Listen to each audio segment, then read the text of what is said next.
Hi,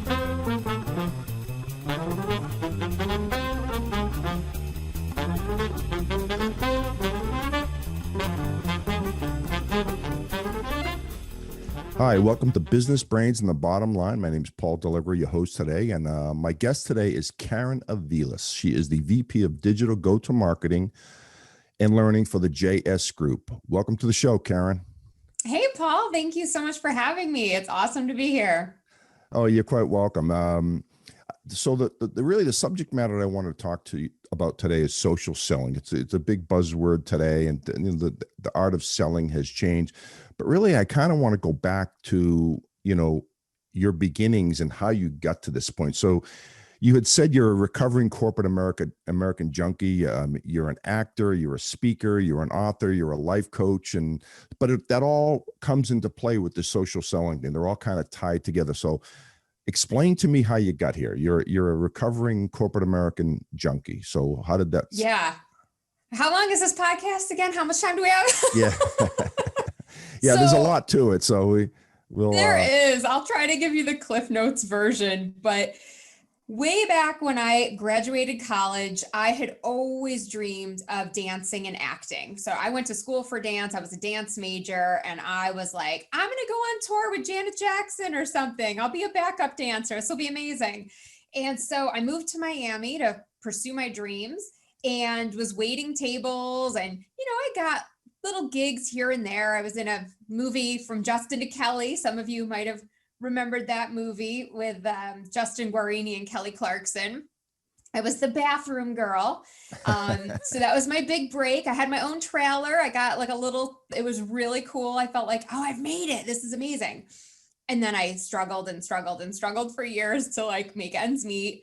And eventually I got this harebrained scheme to go into corporate. I was like, I'm going to work at a job for 1 year, just 1 year. I'm going to save every single penny.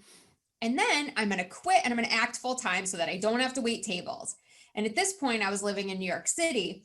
So I got a job at T-Mobile selling BlackBerries and got my first commission check.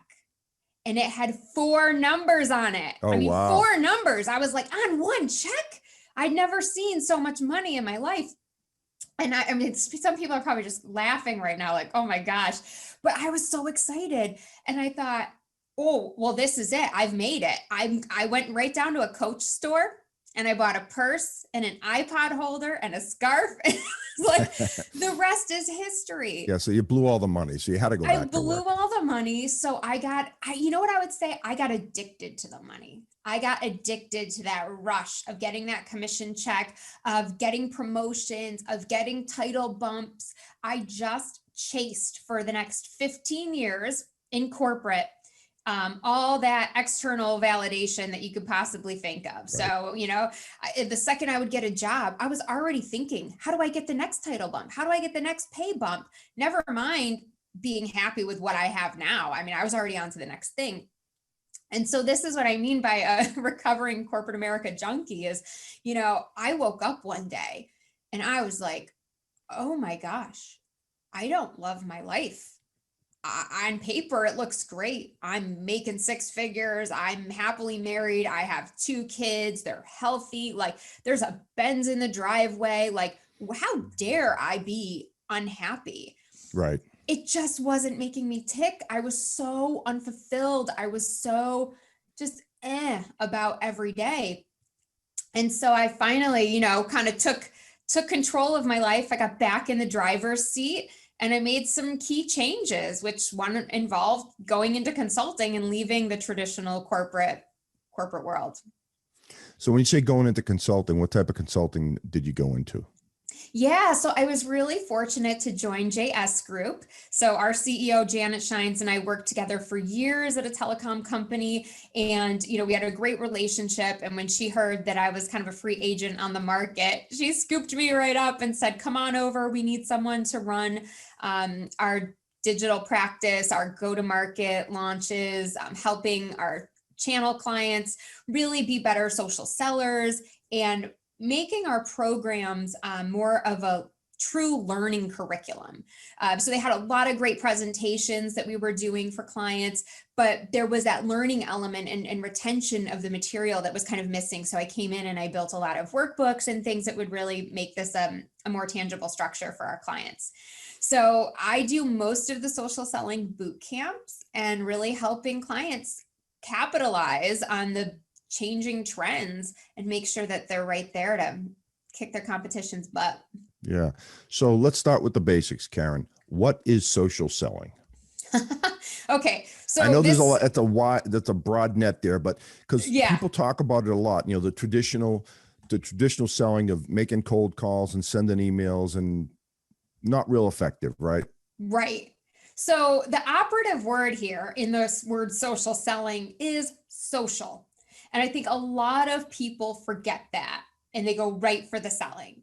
And so this has evolved a lot over the past few years. When social selling started, it really meant blasting everyone in your network with a bunch of in-mails, right? And they were really long and, nobody really wanted to read that much, but that's just kind of all we knew for social selling. And now it's become so much more than that. So the way I would define it is really that it is selling and creating relationships on a digital platform versus those traditional methods of outreach like face-to-face and old school cold calling. And I was thinking about this podcast. I was sort of reflecting on my days cold calling in New York City. And do you want to know some of my tactics? I mean, this is how I used to get business. Salesperson to salesperson. I'm always up for some good stories. So believe it or not, I used to smoke. And so I would go up to people outside of a building and I would pretend like I didn't have a lighter. And I would say, oh, can I borrow your lighter? And I would strike up a conversation with them. And I would ask them, what company do you work for? Oh, what floor are they on? I would just start talking to them. And then as soon as they would walk away, I would sneak in behind them into the building and be like, oh, I'm going to XYZ company, floor, blah, blah, blah, from the person I had just talked to. So they were like unknowingly giving me access to their building so that I could get in. And then I would just cold call, like a 20-story building and just get in there. But that's not effective. And it's horrible when you get caught and you get thrown out of the building, which has happened. Yeah, we've all done it. I've been thrown out of a few buildings myself, by the way. Not my more prouder moments, but no, I remember calling my dad crying. This was my first cue that a corporate was probably not for me, but I was crying outside of Rockefeller Plaza in New York City. And I'm like, I just got thrown out of a building. They like physically picked me up and chucked me out. Like I was being thrown out of a bar. I know. And I was like 105 pounds. I was like, really, guys? But they were so serious. They were really mad. They really were trying to show me that I did not belong there. And my dad was like, suck it up, buttercup, type of thing. Like, hey, this is security's gotten a lot tighter at buildings too, I think, versus 10, 15, 20 years ago. You could walk in those days and, just go and ask for people. Now you can't even get in the front door half the time, but it is what it is. So, so we have to evolve as sellers, right? We have to come up with a different approach for how we're going to get in and talk to these people. And social selling has just been the great, equalizer, right? It gives everybody sort of a level playing field, if you will. So what type, when you say social selling, and I don't expect you to give all the industry secrets out because I know people have to pay for those, right? That's right. What are some of the things that you're looking to do when someone engages with you on a social selling campaign? What are some of the things you try to accomplish with that person? Yeah. So, I mean, certainly profile is like the first thing that we try to tackle in our programs at JS Group, because so many people, you would just be amazed, they don't fully fill out their profile. I see the pictures right from their wedding day, and I get it, ladies. I never looked more beautiful than on my wedding day either. Okay. And I want everyone to remember me as that person, but I don't show up like that, right? I have my glasses on today, right? My hair is straight. It's not in a French twist or something fancy. That's not how I look. So that is not the picture that I need on LinkedIn. I need something that actually looks like me. Yeah. A lot of times people have the arm around somebody, right? And the girlfriend's head is cut out. And I'm like, I can literally tell you cut your girlfriend's head out. Like this picture is not working. So, just getting people to really have that crisp profile that says, hey, I'm more than a salesperson, right? I'm a thought leader in this space. And I'm someone who can really guide you and give you advice. Yeah. So full disclosure, Karin, you've helped me with my social selling. So and you're killing it. You're crushing it. My social selling index is up to an 82. And, but I met you after I started this podcast, but part of the reason I started the podcast was to create a different brand, right? Something, because when the pandemic hit, we're all sitting at home and I figured I've got to separate myself somehow, some way. Hey, I'm not Joe Rogan. I don't claim to be, but having fun with it, getting my name out there. And then with your help from social selling, you've been a big help to me. I've learned a lot about, how to get your name out there and just how to engage insightfully with people versus, you're talking about pouncing on people. You said something earlier that I kind of chuckled when you said it about how many times have you been on LinkedIn and you connect with someone and about a millisecond later, you get like a 12 paragraph, response saying, hey, we do this, that, I'd love to set up a half-hour call. And it's just a turnoff. Oh, totally. Yeah, people just check out, right? And so one of the analogies that I use in our boot camp is that it's like dating, right? And so I've been with my husband for like 19 years. So I don't really know what it's like to date anymore. So I guess I should full disclosure there, but it's kind of like when you bring a date home to your parents and it's too soon, like on the first date, you don't take them to meet mom and dad, right? Like you wait a couple of dates, maybe years, depending on the person. Yeah. And months. So months at least. But when you connect with somebody on social and you instantly turn around and tell them why they need to buy all your products and services, it's like you've just done that. You've gone too far, too fast, too soon, and it's an instant turnoff. Yeah. No, I got to admit, when someone does it to me, I click. I don't even respond. I say no thanks, just because, again, trying to build those relationships is the most important thing, and just kind of what the term you use is engage with insight or something along those lines. Yep. That's one of the things actually that LinkedIn is measuring us on in our SSI score is, are you engaging with insight? So are you putting out posts that people are finding interesting and relevant? Are you commenting on other people's posts? Are you being engaged in the LinkedIn groups? A lot of people don't realize that the algorithms really reward people who are active in groups. So there's all these little tips and tricks that we try to make sure sales professionals really understand when they're out there social selling. Because I think that's one of the biggest gaps is the why behind it that is still missing. Right. I have a lot of clients come through and I'm like, all right, so have you been doing social selling since our last call? And they're like, no, I've been getting busy, or, I don't know, I didn't really want my boss or anybody to see me on LinkedIn. And I'm like, why? Like you That's are your prospecting. job. Exactly. Yeah. So there still is a little bit of connotation around LinkedIn as like a social media platform that you're not working, or you're, messing around on social and not really adding value to the business. But if our senior leaders and the executives at our companies understand the value of this and they understand what we're teaching in these programs, then you can start to really bridge that gap and bring everybody much closer.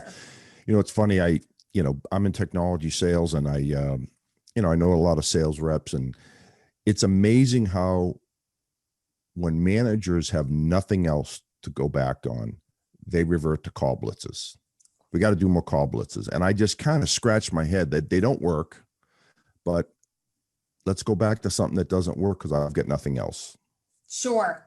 Yeah, and it's uncomfortable, right? And people feel the pressure, and you're getting, drilled from the top down, like, hey, we got to hit our numbers. We got to hit our numbers. So I get it. But we've actually turned those call blitz days into LinkedIn social selling blitz days, right? So instead of taking an hour and cold calling people and getting hung up on and maybe getting 2 or 3 people to come through, we're out sending connection requests to people who meet our ideal customer profiles and the criteria that we're going after. So it's like the concept works, but it's like we have to change the vehicle for which we're using that concept.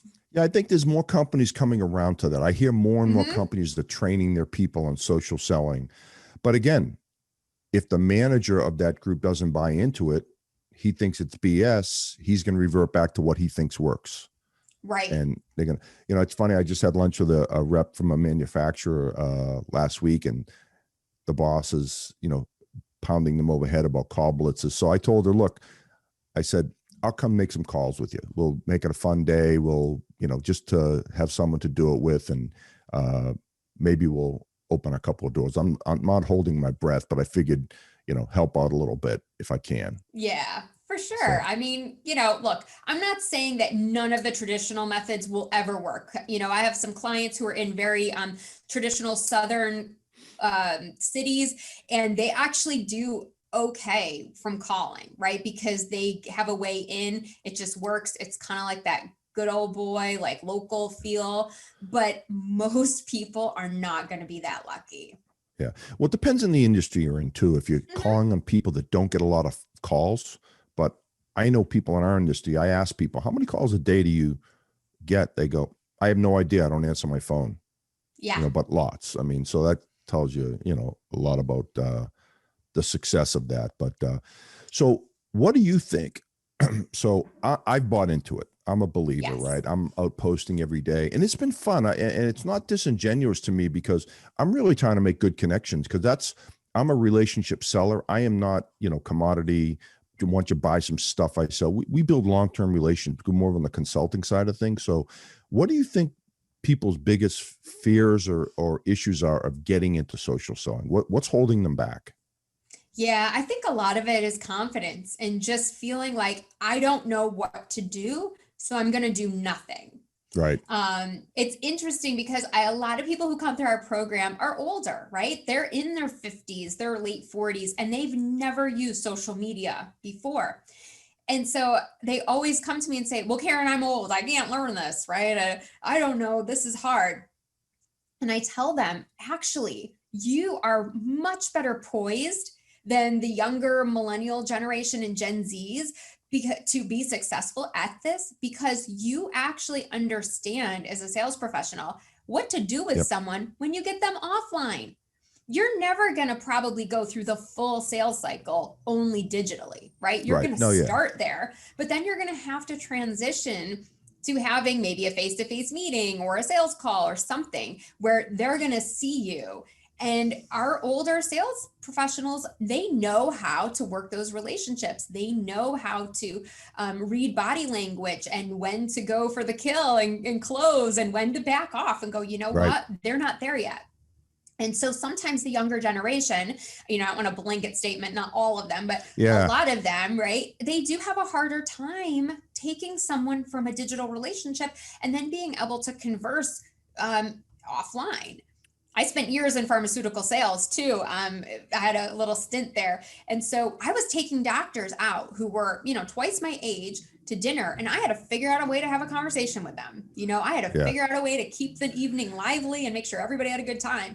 That is a skill that is a skill. That's hard because there's a generation gap, when so for me, if I go out with someone for lunch or dinner that has married, kids in college, a lot in common, right? A lot of common ground. The real ski is to connect with people that you don't have a lot of common ground with. Right. You got to find common ground, right?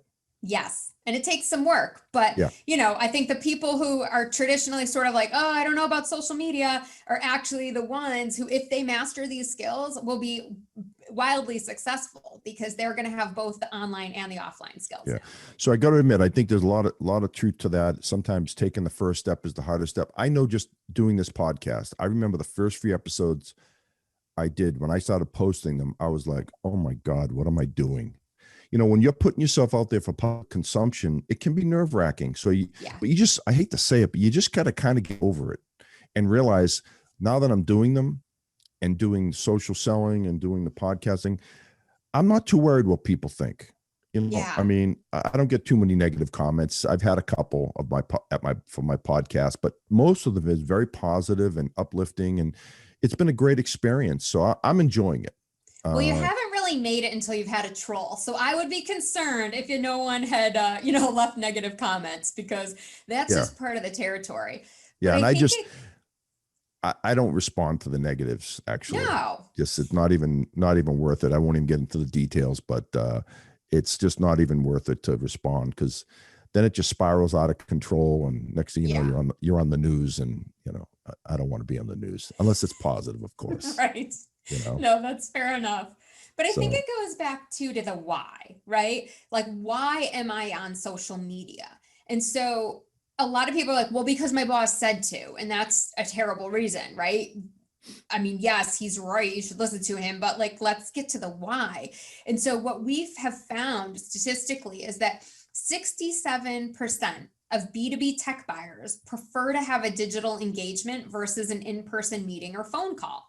So 67% of the people who are buying tech solutions, this is how they want to engage now, is digitally. So we got to be there. And that number is only going to go up as more millennials move into decision-making positions. yeah, that number was amazing to me. I'll be honest with you, Kim. When I Yeah. heard that number, that's when I got convinced, okay, I've got to do something. And I would say I fall into the older category, Karen, like you had mentioned earlier, not to throw my age out there, but I just said, hey, I had to change things, especially with the pandemic. We had to make Yeah. changes, and I just said, the heck with it. I took the bull by the horns and started doing the social selling with the podcast, and it's been working. It's been a fun experience. I'm glad you've liked it. So I got a question for you, but how did you transition into the social selling? Being, you're a corporate salesperson, moving up the ladder. Why social selling? How did you get into that? Yeah, so actually, I fell into social media. I had a marketing role at the Got energy it. company that I was at. And so I was leading our social media team, and it was something that I did, personally in my own life. I always had Facebook and LinkedIn and Instagram and all that stuff. So Okay. for me, it was really easy to make that transition into actually teaching people how to use the tools and the platforms. Yeah. So you were already kind of into that. So it was an easy transition for you then. Yeah. Yeah, it was.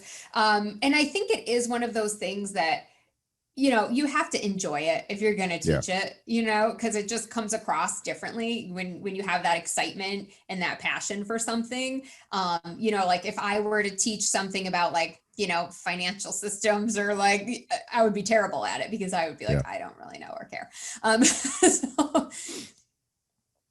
Yeah. One thing you kind of taught me was, I put a calendar invite to myself every day for social selling so I can remind, because I'm not going to lie to you, Karen. I know you can probably slap my hand. I don't do it every day because sometimes, I have a day job, right?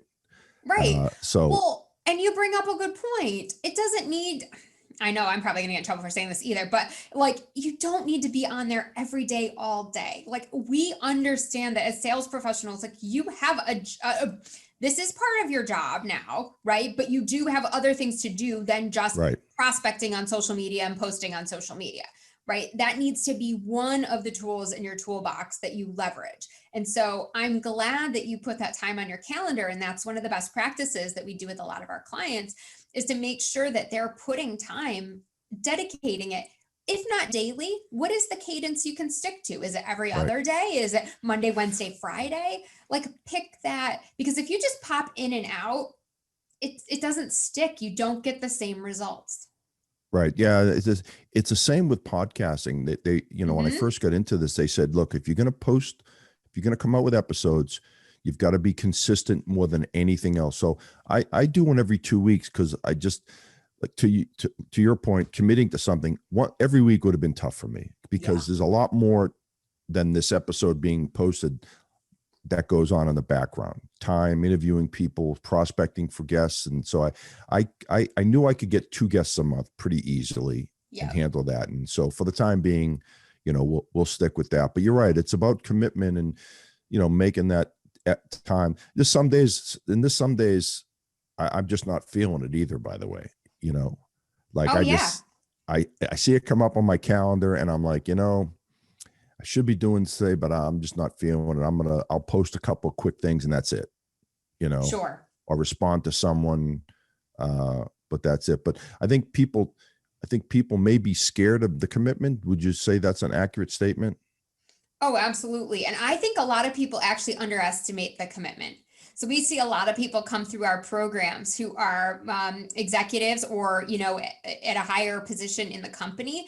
And I always try to steer them to have a salesperson take these calls, put a salesperson in the program, because their day-to-day job is to prospect and be out there and evangelize for the business. Whereas, our executives, they're wearing a million different hats, right? Like they have a lot of different things that they have to think about, HR issues they have to deal with, policy changes that they have to make, new products launching, right? So they're torn in so many different directions. They have a very hard time committing. So yeah, I definitely see that as being a barrier for some. Well, I think the good news is what's nice is now that the pandemic's coming to an end, hopefully. I know me personally, we're getting out and doing face-to-face meetings again. Yes. And thank the Lord, we live in Texas, so it's pretty wide open here right now, which is not, you're in South Carolina, South so we're Carolina. the same. Yeah. Yeah.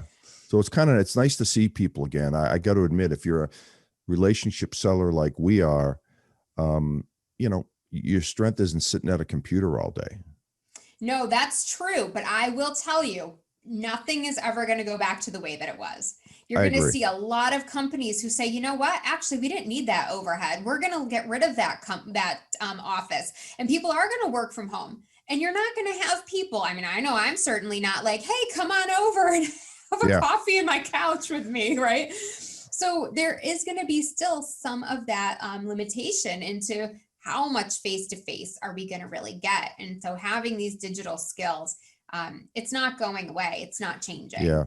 No, I've heard some people recently say that, say you lived in a rural area, now you're not going to be forced to move. Say, hey, I got a job in, San Francisco. Well, maybe you can work remotely. I think, and that's the one thing I think that has changed is I think business is going to be more open to that.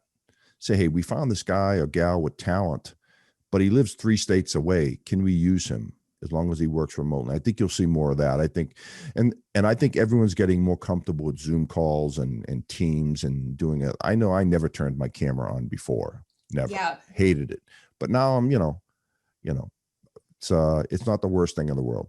Yeah. And I hope that it does change, because I know, at least for me being a working mom, I mean, that hour and 15-minute commute that I did every day was such a suck on my energy, on my time. I mean, it made life so much harder for me that it was unnecessary. I mean, I worked for a telecommunications company, for God's sake. Like we were out preaching to other people about how you could have a mobile workforce, and yet we were all required to be in the office. And I just could never jive with that. I'm like, this makes literally zero sense.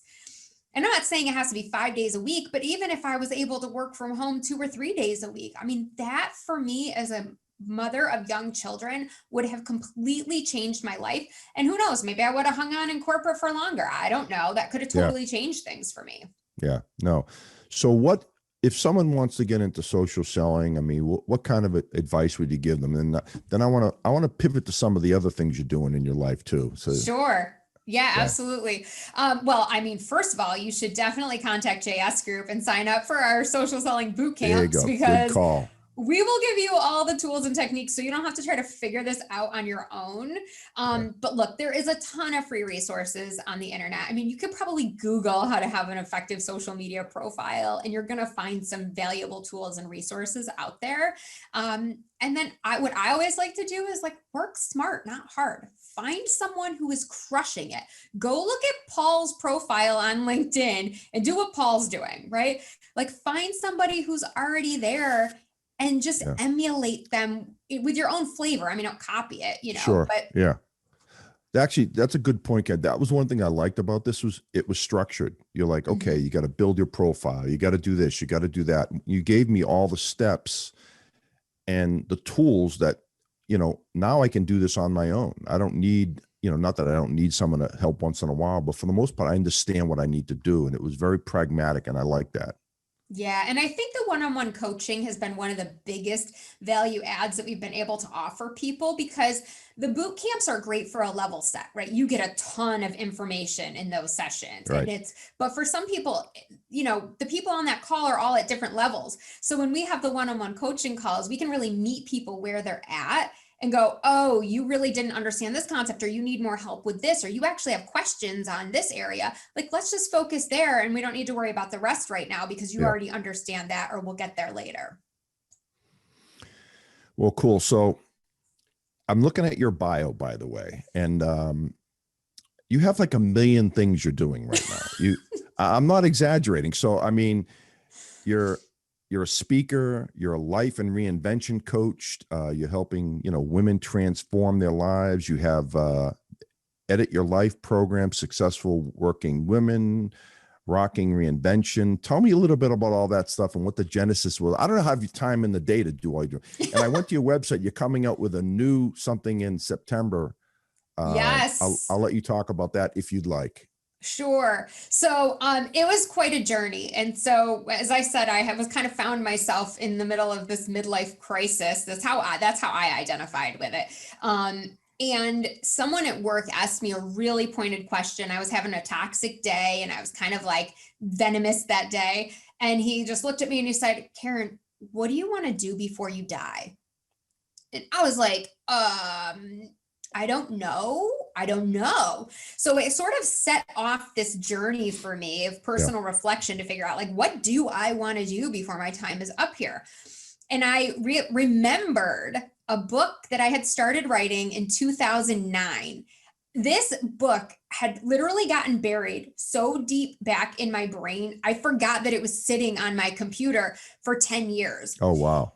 And so I literally, in this moment, I was watching the video, The Secret, and Jack Canfield, from the author of the Chicken Soup for the Soul, was on talking about his book. And it was like this light bulb went off for me. And I was like, my book, I have to finish my book. So it is a memoir, and it looks at the mishaps and misadventures of me and a special partner in crime for the last 40 years. I don't know if this was like a PG podcast. I don't know if I'm allowed to say the title, but it's called The Ins and Outs of My Vagina, a penetrating memoir. Yeah, I'm glad you said that, not me, by the way. I read that title and I'm like, that's interesting, but I'm certainly not going to bring that up unless she mentions it. Which is fair enough. I mean, we could always edit that out, but I think it's twofold, right? There's a piece of me that like hates that I can't just say that title out loud because, it's a body part like any other body part. And so why are women so shamed for having one? I mean, it's like we're 50% of the population now. Like it's sort of baffling. And it's like, what is the message that we're actually sending to women, which is part of why I am writing the book. And then also it's just so comedic. Like it is just the realest, most honest look at being a woman and the things that we go through that you'll ever read. Like my editor was like, no one is talking about this stuff in this way. So, we'll see. Yeah. When's it going to be done? So it is done. We're in the final design stages now. So the whole thing's written. We have the layout, the cover designer, just a phenomenal cover design. And so it's going to be coming out in September. So now we're just in the process of building the platform and getting the launch ready. Nice. Well, congratulations. And so you add actress, author, VP of a big company. You're a life coach. Yeah. What a pretty boring life, Karin. Right. Well, and it's so funny because I didn't know that I wanted to be a life coach. When I was writing this book, it just ignited this whole other piece of me. And my editor was like, you need to have a website and we need to like find ways to direct traffic to you. And I was like, okay. I'm like, what do I put on my website? Like, what do I say? And I was like, I know, I mean, I'm doing some speaking here and there. I was like, okay, I'll talk about my speaking. And then as I was doing the speaking, I was like, you know what? This isn't enough. I was like, I need a way. I mean, it's great that I can go out and inspire women and get them jazzed up about changing their life and taking their power back. But I was like, no, I want to help them. I want to be there right alongside them, helping them every step of the way. And it's funny because I thought I was going to coach all women who wanted to like leave corporate. And I have a Facebook group called Successful Working Women Rocking Reinvention. And so it's really for other women who are either already rocking their reinvention, they're getting ready to, but they're a little nervous still, or they're in the process of it. And we just have this really great supportive community. And as I was like putting all of this together, I was like, I just need a program or something where I can really walk these women through it. So one of the things that I thought I was going to do was like coach other women to leave corporate. And it's funny because 80% of the women that I coach actually want to stay in corporate. And Really? once they learn, yes, it's fascinating because once they learn the tools and the techniques that I'm teaching them and how they can create better balance in their life and put their priorities first and like own their calendars again, they're quite happy in their job and Okay. it's okay for them to stay there. So, I never try to prescribe for my clients like what they should be doing. That's one of the things I love about life coaching is it's really coming to that decision together and asking the right Yeah. questions to get them What, to yeah, reflect. what's right for you may not be right for them, right? It worked for Totally. you. So yeah, that's a good, it's good to have an open mind like that. Yeah. Well, good luck with all your endeavors, man. You're a busy lady, but I'm glad you came on the show today because again, the real purpose was social selling. I think that's a big one. I think you Yeah. shed some light on a lot of things for some people, but I definitely wanted to work on some of your other things you were doing because you've got a great thing going, and best of luck. Thank you. And it's just proof that, you don't have to do one thing. Like we Right. can do so much and we can create this life that we love that is on our terms. Like for the first time since I was acting right out of college, I am living life on my terms again and setting my business up around what my ideal life looks like. And it's Nice. amazing. That's a great thing to do and a great example, especially for your kids now too, right? They see, Yes. they see what you're doing every day. So I'm sure you're a great mother. Well, I'm a better mother now than I was when I was in corporate. I can tell you that. That's for Well, certain. well, any final thoughts, any final words for the viewers and listeners out there on social selling or life coaching or any pros that you want to share with us before we uh, go our separate ways here? Yeah, sure. And I think this goes across all of them. Like just take a risk, just go for it because it's like anything, it's a muscle, right? The more you do social selling, the more you practice taking control of your life, the stronger that muscle is going to get, the better it's going to be and the more natural it's going to come to you. So if you're scared, obviously reach out to someone who can support you, right? Yep. If it's social selling, JS group, obviously they can reach out to me on LinkedIn. I'm happy to connect people with our team and get you set up. If it's personal life coaching, obviously same thing. You can reach out to me there and have a guide because it's always easier when you have someone showing you the way who's kind of been Yep. there, done that, Yep. than trying to figure it out on your own. Yeah. It's just faster. Completely agree with that. Well, hey, Karin, thanks again for joining. And that's a wrap for Business Brains and the Bottom Line. Until next time.